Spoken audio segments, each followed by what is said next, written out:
да ауырғанды сезбеймін. Дүйсенбі, қарапайым күн. Әзірше мен үйде оттым. Басқа не істеймін енді? Дала суық, ал менің қарным ашты. Сол үшін тамақ пісіруді шештім. Сковородка алдым, плитаға қойдым. Тамағымды пісіріп бастадым. Тамақ пісіріп жатқанда мен саусағым байқамай сковородкаға тиіп кетті. Ойбай қасқа. Уф деп үфірдім. Бірақ тоқта, дым ауыртқанда жоқ қой? База жоқ. Тамағымды пісіруді жалғастырдым. Бір кезде көп мөлшердегі ыстық май менің алақаныма төгілді. Деп айқайлайын десем, мынаның күйдіргені дым ауыртқанда жоқ қой? Мен подозрение ұстадым. Саусағымды плитаға қойдым.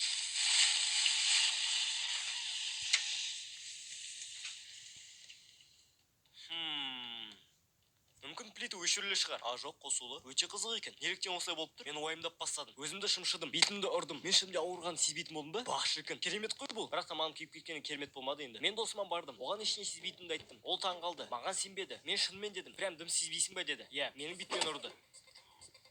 Көрдің бе?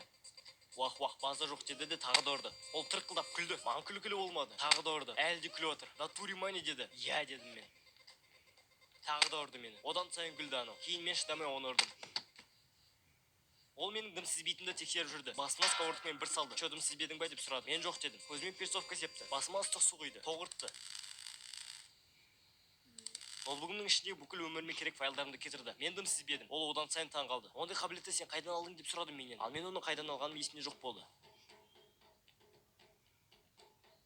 Осы шансты пайдалану керек деді ол маған. Қандай мақсатта деп сұрадым. Адамдарды қорғай аласың деді. Ештеңеден қорықпауға болады, себебі сен ешқандай ауруды сезбейсің ғой. Мен оған дедім де сосын кетіп қалдым. Сөйтіп бірнеше күн өтті. Менің денемде көп жарақаттар пайда болғанын байқадым. Аяғымда, қолымда, бетімде, аузымда. Ауру сезбесем де бұл менің өміріме жаман әсерін тигізіп жатыр. Но бірақ мен дым сезіп жатқан жоқпын ғой. Так что бәрібір. Бір кезде менің қызым соқты. Маған мені жақсы көрмейтінін айтты.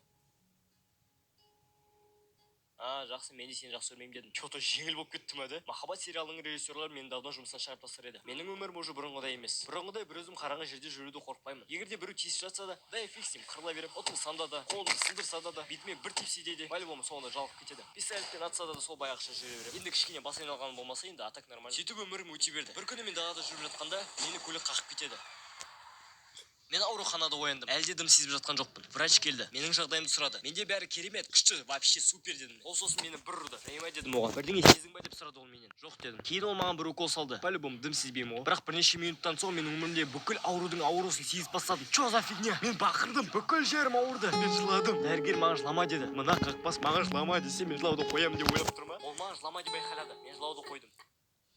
Ауырмаңдар адамдар. Қысқасын айтқанда, ауырғанды сезбеймін.